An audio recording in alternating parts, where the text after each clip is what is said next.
जनपद फतेहपुर में लगातार तापमान गिरता जा रहा है। बढ़ती शीतलहर के प्रकोप से किसी को कोई परेशानी न हो, इस भाव से इंडियन रेड क्रॉस सोसाइटी के संयोजक तत्व में चेयरमैन फतेहपुर व कार्यकारिणी सदस्य Indian red cross society Uttar Pradesh से डॉक्टर अनुराग श्रीवास्तव द्वारा शिवराजपुर में वीरेंद्र यादव जैविक कृषक के सहयोग से चिन्हित लोगों को बढ़ती शीतलहर के प्रकोप से परेशानी न हो, इस भाव से बुजुर्गों, नेत्रहीन महिलाओं व दिव्यांगजनों को कंबल, बाल्टी, टी शर्ट व 5 लोगों को किचन सेट तथा 3 लोगों को तारपोलिन भी वितरित किया गया। डॉक्टर अनुराग श्रीवास्तव ने संदेश घोष न्यूज चैनल से बताया कि पिछले वर्ष भी शिवराजपुर में चिन्हित जरूरतमंद की सेवा की गई थी। सभी बुजुर्ग डॉक्टर अनुराग की सेवा से अभिभूत होकर आशीर्वाद प्रदान कर रहे थे। इस अवसर पर शिवराजपुर से बसंत लाल, गौरी शंकर, अंकुल कुमार, नरेंद्र तिवारी, उत्तम कुमार, गंगा प्रसाद व प्रमुख सहयोगी चैतन्य कुमार, संयोजक दिव्यांग प्रकोष्ठ इंडियन रेड क्रॉस सोसाइटी उपस्थित रहे। 18 बुजुर्गों, नेत्रहीन महिलाओं व दिव्यांगजनों को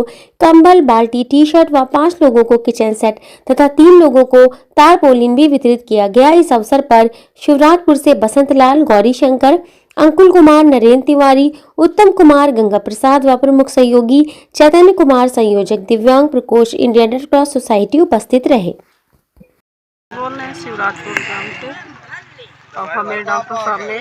बाल्टी, कम्बल गरीब लोगों को किया है, टी-शर्ट, उनका लाख लाख धन्यवाद। श्रीवास्तव जी जो फतेहपुर से इंडियन रेड क्रॉस सोसाइटी के चेयरमैन हैं,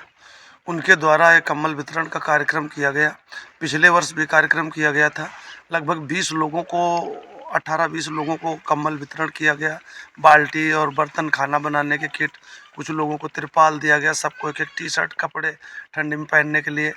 गंगा के किनारे बसे झोपड़पट्टी गांव में, शिवराजपुर जैसे है हमारा और लालखेड़ा है, इस तरह गांव में जो लोग भूमिहीन हैं, दिव्यांग है, विकलांग है या माता पिता विहीन है, अति गरीबी में जीवन यापन कर रहे हैं, जिनके पास ठंडी में बचने के लिए, अपने तन ढकने के लिए कपड़े नहीं है, सही ढंग से खाना पीना बनाने की दिक्कत है, ऐसे लोगों को हमने चयन किया था और डॉक्टर साहब से रिक्वेस्ट किया था, विनती की थी कि हमारे यहाँ कुछ किया जाए। तो डॉक्टर साहब ने हमारे अनुरोध को स्वीकार किया। पिछले वर्ष भी किया था और इस बार भी किया, और मैं डॉक्टर साहब का बहुत बहुत आभारी हूँ, धन्यवाद व्यक्त करता हूँ कि उन्होंने हमारे अति गरीब लोगों को कुछ सहायता दी और उनका मतलब जीवन खुशहाल रहे, ऐसी हमारी शुभकामना। पिछले वर्ष भी हम यहाँ पर सेवा कार्य के लिए आए थे। हमारे अभिन्न सहयोगी हैं वीरेंद्र यादव जी, और जिनका हमने सहयोग लिया और उनके द्वारा ये लोग चिन्हित किए गए, जिनमें बहुत सारे दिव्यांग, बुजुर्ग, बेसहारा लोग हैं, और उन्हें जो है सभी 18 लोगों को कंबल है, बाल्टी, 5 लोगों को किचन सेट दिए गए और तिरपाल का, जिनके खुली छत के नीचे जो लोग रहने के लिए मजबूर हैं, जिनके सर पर छत नहीं है,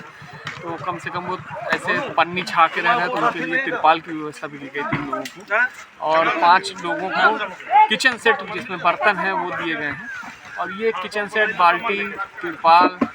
टी शर्ट, ये हमारे रेड क्रॉस के जो हमारा जो प्रदेश कार्यालय है उसके द्वारा ये सामग्री मुहैया कराई गई, वो हम वितरित कर रहे हैं। साथ ही जो ये कंबल है, ये हमारे स्वयं के जो डॉक्टर सत्यनारायण सेवा फाउंडेशन है, जो राष्ट्र सेवाओं के लिए संकल्पित संस्था है, 2012 से लगातार सेवा कर रही है, उस संस्था के माध्यम से हमने इन सभी लोगों को कंबल यही संदेश अपने पूरे जनपद वासियों को देना चाहूँगा कि आपके आसपास बहुत सारे ऐसे लोग हैं कि जो इन कड़ाके की सर्दियों में बिना कंबल, बिना चादर के हैं। तो मैं आप सभी से ये आपके चैनल के माध्यम से आग्रह करूँगा कि आप लोगों के जो पुराने, नए, अगर नए वस्त्र दे सकते हो तो नए, पुराने वस्त्र देकर किसी की सर्दी कम करने का प्रयास करें, और ये बहुत ही पुनीत कार्य होगा। इसके लिए मेरा आप सभी से आग्रह है कि कोई भी इस कड़ाके की सर्दी में हमारे जनपद का हताहत न हो सर्दी की वजह से, तो उनका सहयोग अवश्य करें।